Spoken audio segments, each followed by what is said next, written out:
Hi,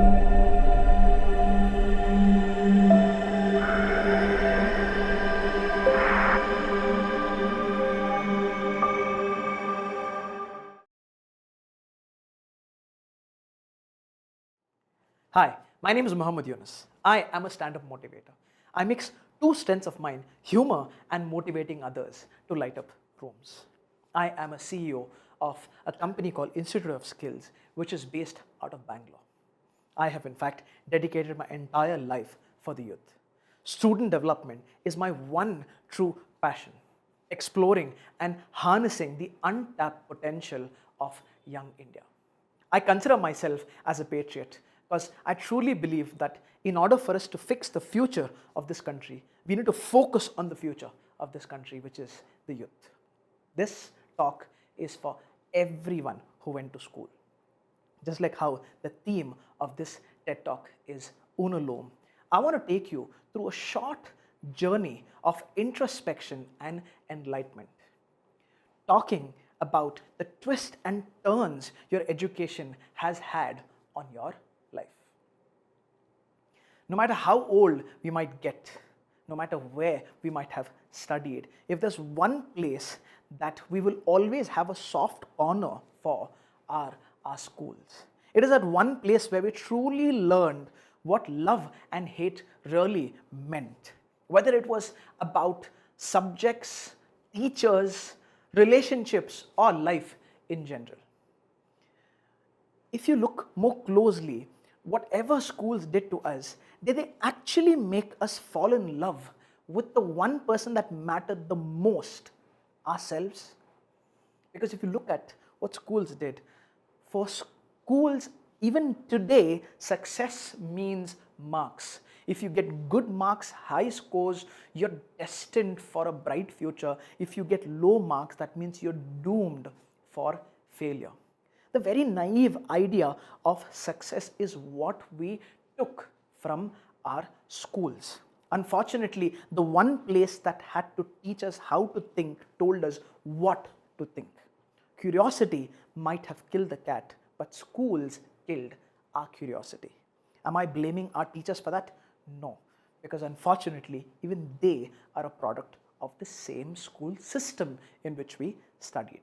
And that's in fact one of the reasons why we have taken one of the most important facet of our life wrong and are taking it ahead into our future. For me, my life has come with its own twists and turns. Throughout my childhood, I considered myself as a slow child, a dumb kid.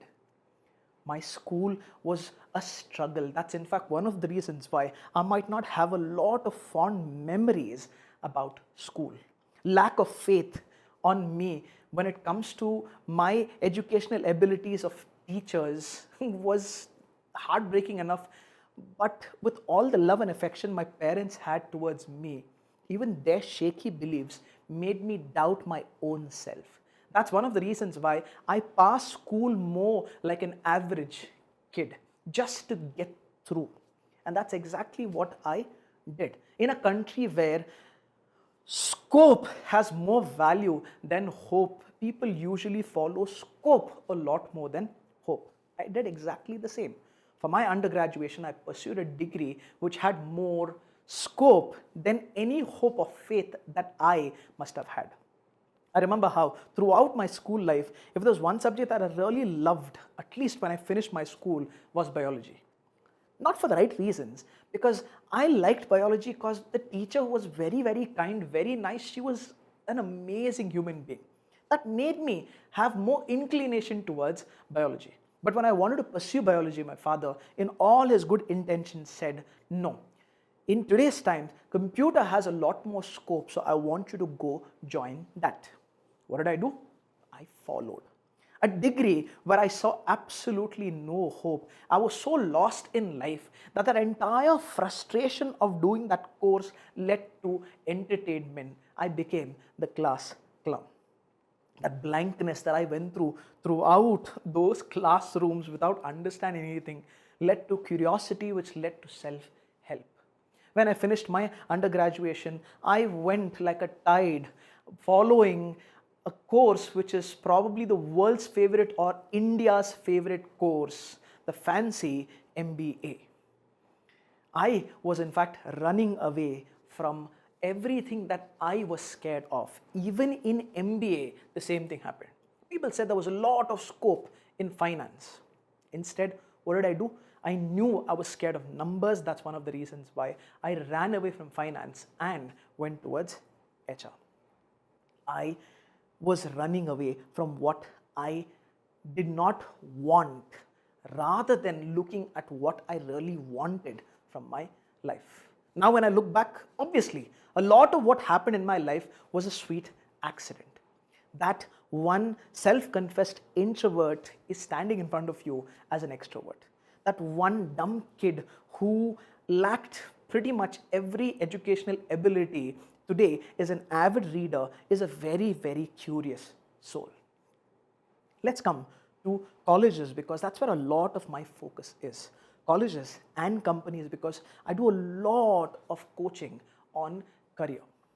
When I walk into classrooms, especially in colleges, I ask these two common questions. How many of you know your strengths and how many of you know your weaknesses?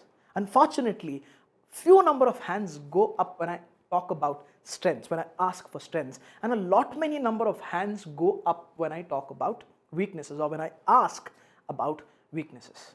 And tragically, when I ask this question, focusing on what has probably the greatest return when it comes to your future success, ironically, people say focusing on weakness. It's tragic, and I'll tell you why in some time. When I walk into companies, similar experiences. I dare not ask how many of you in this room love your job. That is going to be a very, very controversial question.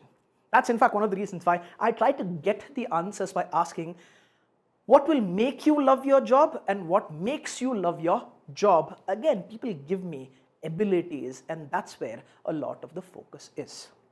Why did I talk about schools and companies? Let's connect it back to school. I don't know how many of you can ever forget this event, the fancy, dreadful parent-teacher meetings. I don't know how many of you remember the awkward triangle between you, your parents, and the teacher, where at least there are two sides who are staring at you, one side who's looking down on you for sure, or both the sides who are looking down on you for sure. What did the teacher do? Teacher pinpointed at the subjects that you were weak at. Your son, your daughter is not good in this, not good at that. If your son or daughter does not work on this, it will bring down the average. Worst case scenario, it will make your son or daughter fail. And is that what you want? Please, if you have to arrange for tuitions, you can do this, you can do that. They have to work on these subjects. And you, with your head down, every time you walked out of those parent-teacher meetings, year after year, you learned minimum one weakness of yours, because that was a gift. Mind you, minimum one weakness. What did you do? You learned those weaknesses year after year, confirm those weaknesses year after year, unfortunately conceal those weaknesses year after year, and focused a lot more on your weaknesses for the rest of your life. When I walk into rooms, seminar halls, conference rooms, and when I ask this one question, how many of you want to become successful? Many people get offended because it's a stupid question, because obviously everybody wants to become successful. When I ask people to define success, everybody has a definition, more than one in fact. And when I get more objective and ask people, do you know what are the ingredients it takes to become successful? That's where things get more objective. People start giving me adjectives: dedication, aspiration, determination, and whatnot. And that's in fact one of the reasons why I tell people this, that if you actually look more closely, you will also notice one more pattern here. What they're trying to give me are not just fancy adjectives. They're trying to give me ingredients which on a closer look more like skills that are essential, which are nothing but strengths more closely. Knowledge that you need, again, wisdom, which is essential for the future.